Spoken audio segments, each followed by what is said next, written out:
ایک دن اس مومنہ نے مولا کائنات کو مدد کے لیے بلا لیا.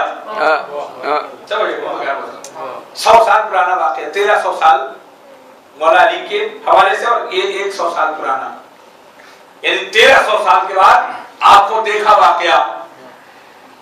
وہ رات کو وہ ناسبی اپنے گھر میں 2 حصوں میں تقسیم ملا. پولیس پہنچی بزرگان محترم, ظاہر بات ہے پولیس سیدھے راستے سے چل کے تو نہیں پہنچی ہو. ہر چیز پر مالک کا اثر ہوتا ہے بزرگان محترم. اگر اس کو کوئی سیدھا چلائے گا تو وہ سیدھا چلے. دیکھیں میں اس سے زیادہ میں ہاتھ جوڑ کے عرض کرتا ہوں, میرا ساتھ دیجیے گا. تو جس طرح بھی وہ پولیس وہاں پہنچی, وہاں تفتیش کرنی شروع کی. اب وہ پریشان ہیں کہ اس کو مارا کس نے, اور سب کے نام لکھے جا رہے ہیں اور سامنے تفتیش کیے جا رہے ہیں.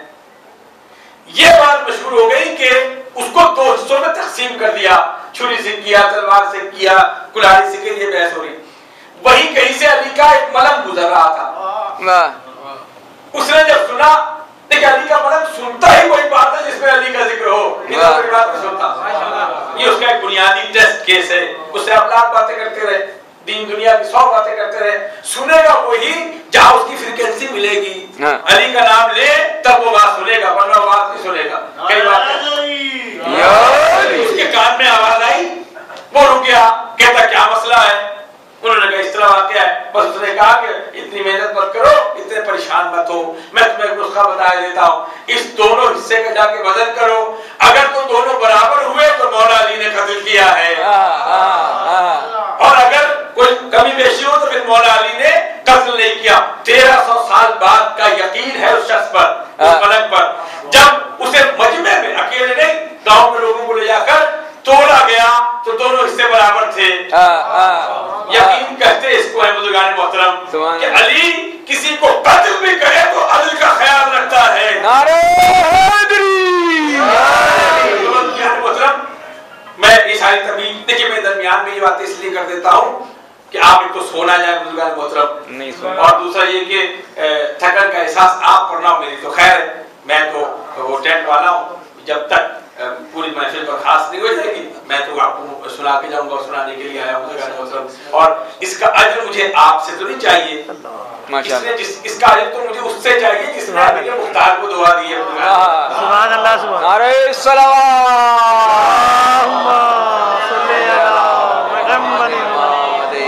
امیر شام کے تخت حکومت میں بیٹھنے تک عبداللہ ابن زبیر کی ہلاکت تک ایک کڑی ہے جس کے درمیان مختار کا ذکر آتا ہے. اور تیزی سے ان منظروں کو گزار دوں.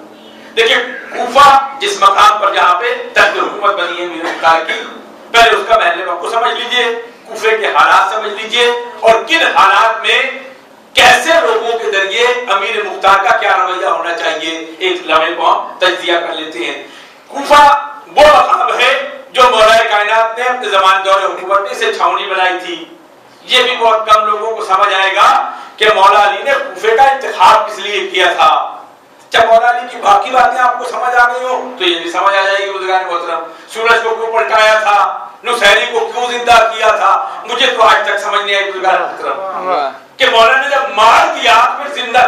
میں سے سوال کرتا ہوں, ملک کو مارا مولا کائنات نے, تو کس طرح بات نکلتی چلی جائے گی, اور اسی میں درمیان میں میری گفتگو آئے گی. کل سے انشاءاللہ براہ راست گفتگو کروں گا. دیکھیں مجھے آج تک ایک بات سمجھ نہیں آئی, مجھے سمجھا دیجیے گا, لیکن ممبر پہ مت کیجیے گا کہ تم ٹیڑھے ہو. ممبر پہ میں سیدھا رہوں گا, اس لیے کہ مولا علی کا ماننے والا, مجھے بعد میں سمجھانے کی کوشش کیجیے گا. دیکھیے مجھے آج تک سمجھ نہیں آئی, ملک کو قتل کیا, مڑ کے پوچھا کہ ملک تیرا پرابلم کیا ہے, دوبارہ زندہ کر کے پوچھ رہے تھے کہ مسلمان ہوا یا نہیں ہوا, اگر کرتے تو ہو جاتے. اطہر کو قتل کیا, عمرو بن عبد الود کو قتل کیا. مولا کائنات کا اصول ہے جس کو ایک طرح 2 ٹکڑے کر دیا پھر پلٹ کے دیکھا نہیں,